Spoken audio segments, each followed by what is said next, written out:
Okay. Well, hello, everyone. Today we are speaking with Dr. Steve Olsen of the Naturopathic Clinic in Snohomish. Hello, Steve. Hello. So to enlighten those that have no idea as to what you do, why don't you just launch into an explanation? Okay. So I've been doing homeopathy for over 30 years. And basically what that is that there's finding a single remedy to get the body's healing system to work normally again. And how do you do that? What is it? What are your tools? My tools are basically doing an interview, which for most people with a chronic condition takes about an hour and a half. And I find out the totality of their symptoms. So I find out their emotional sort of patterns in their life. And then I find out all their physical symptoms. And then I want to find the one remedy that matches. So here's the patient's symptoms, here's the remedy, and they're like a perfect match to each other. And then they usually take it about once a week for a month. And I usually expect there to be about a 40 to 60% change in a week. Wow. Yeah, so that the healing system is, the theory is that the body always has a healing system, okay? That's trying to engage with the physical part of you or your brain and your emotions. And as long as it's strongly connected, then healing takes place. But if this starts to get disconnected in some way, then that's much harder for your body to maintain its homeostasis. So the remedy connects them both back up together so that this can just work the way it's supposed to work. So when you have someone come in that has a long-term or a chronic, even chronic short-term, but they don't understand the connection between emotional and physical body, how do you address that? Well, they don't really have to understand it. All they have to do is to tell me in their life what they notice that these patterns are, and I will put it together and see how the emotion and the physical are related in the same remedy. The patient's never going to be able to do that. All they know is that they have anxiety. Like I've seen a lot of with this COVID thing, I've seen a lot of people coming in with heightened anxiety and worrying about the future, worrying about their safety, worrying about their family safety, sort of panicky feeling about death, maybe. So now they have that, but then they also have certain physical symptoms. And as long as I can find the remedy that matches both, they're going to get better. Nobody really has to understand exactly where in the body and how these things are connected. That actually nobody can do that. It's just too difficult. But it's solving a puzzle, you see. Yeah. When I treat the patient, I'm just solving the puzzle for the right remedy. And if I give them the right remedy, then they get better pretty quick. So tell me how the remedies work from my little understanding of what I know about it. Yeah.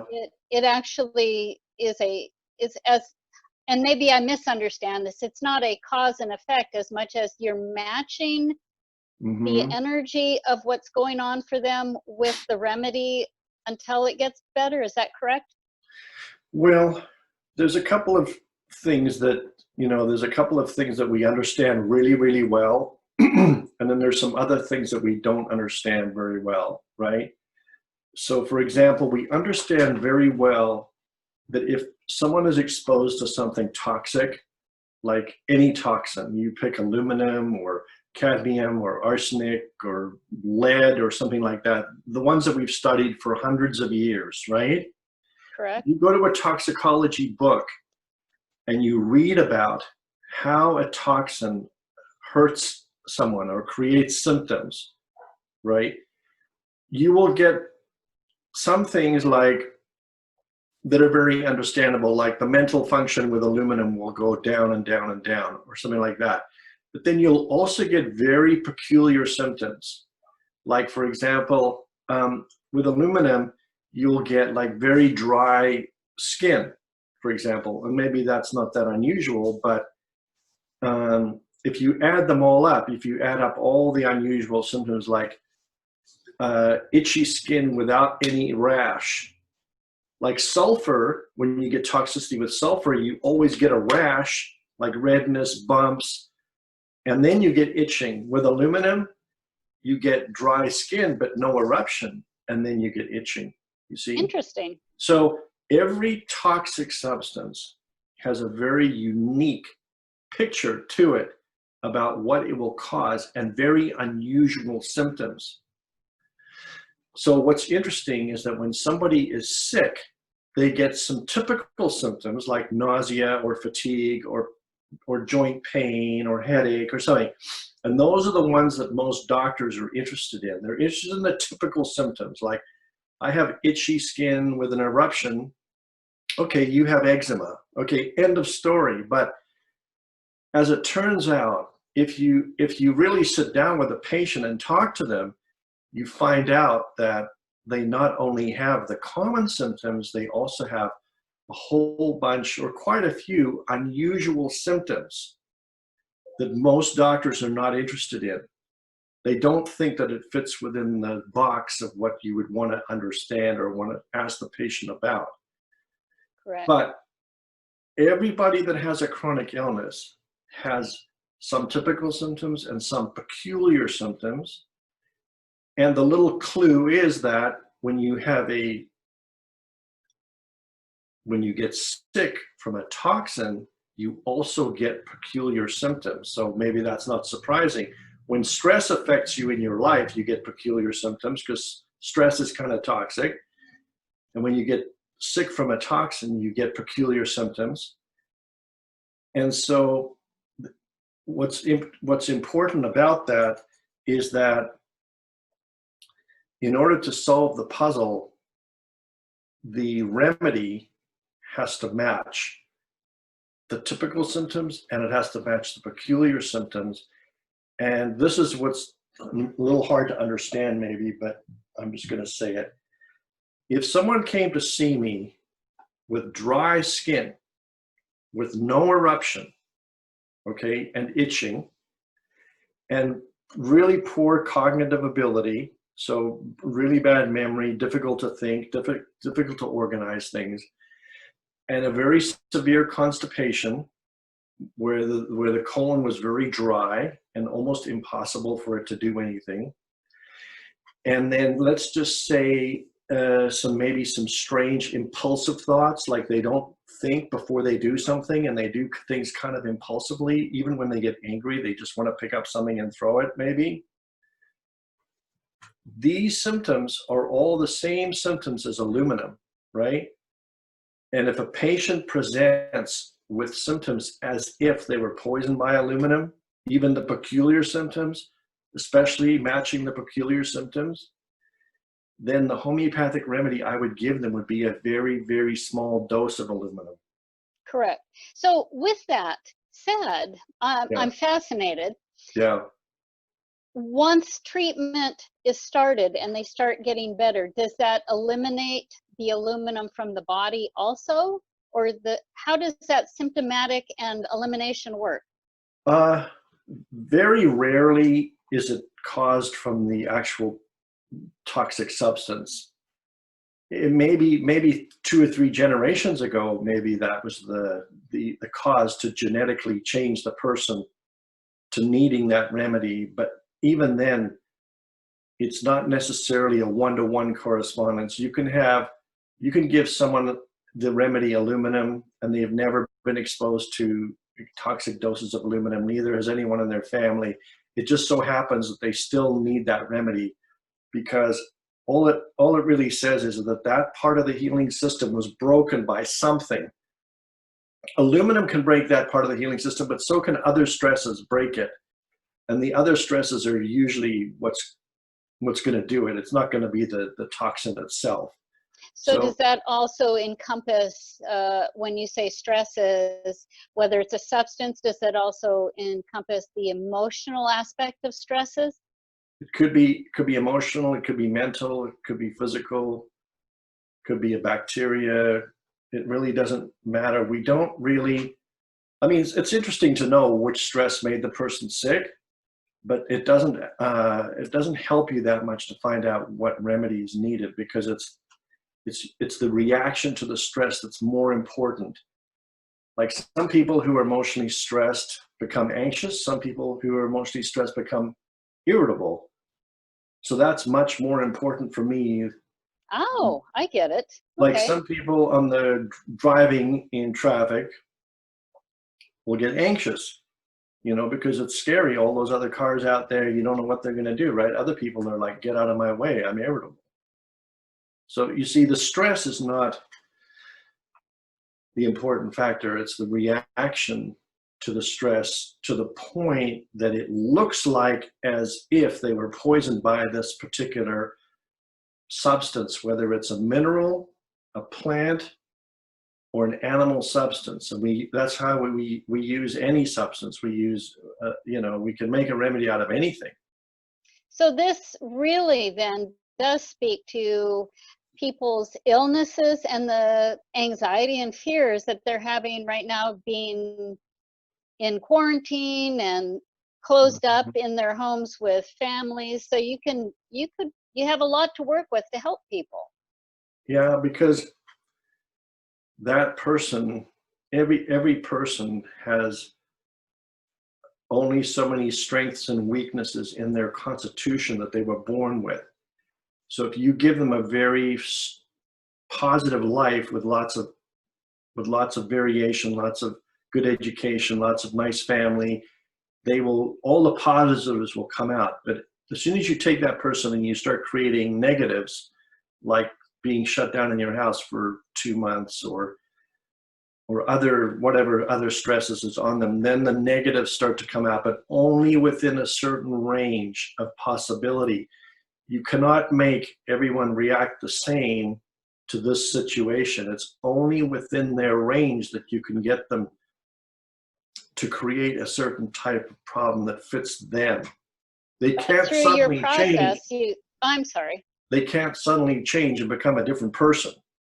Right. But through your process, then you can eliminate for each individual what works and what doesn't work. Is that what I'm understanding? Yeah, their remedy is always very individual, but the remedy that they need during this time is the same remedy they needed last year or the year before. It doesn't change that easily. Oh, I see. It could change if you have a sprained ankle, then you need a remedy for a sprained ankle. It can change if you get the flu, then you need a specific flu remedy for your immune system. But the long-term chronic remedy stays the same for most people until there's a stress that is big enough that can change it. But it has to be a very, very big stress, not being shut up in your house. That's not a big enough stress to create a new remedy for you. Because if this had happened 2 years ago and you'd be shut up in your house, you'd have the same reaction. It wouldn't change. Right. Yeah. So, suggestion for people that have not tried this modality. Right. So I guess where I'm going with this is they don't have to have a chronic illness or a huge stress reason to come. They can come in for kind of a tune-up and overall wellness. Is that correct? They could. I mean, 90% of the population has a chronic illness, unfortunately. But if they don't think they do, but they need something, right? Right? If they don't think they do, yeah, who doesn't have at least one chronic symptom? I mean, most people have like joint pain, some kind of stomach problem, some kind of problem with their head, allergies, hay fever, some type of emotional thing going on, pattern in their life. So, but yeah, if someone's pretty healthy, they can, I mean, I'm more than happy to see if there is something just to tune them up a little more. Nice. Yeah, it's sure, why not? Hey, why not? You know, good Their things. energies. For example, I just found a remedy for people that know that they're kind of creative, but they can't quite get ambitious about being creative.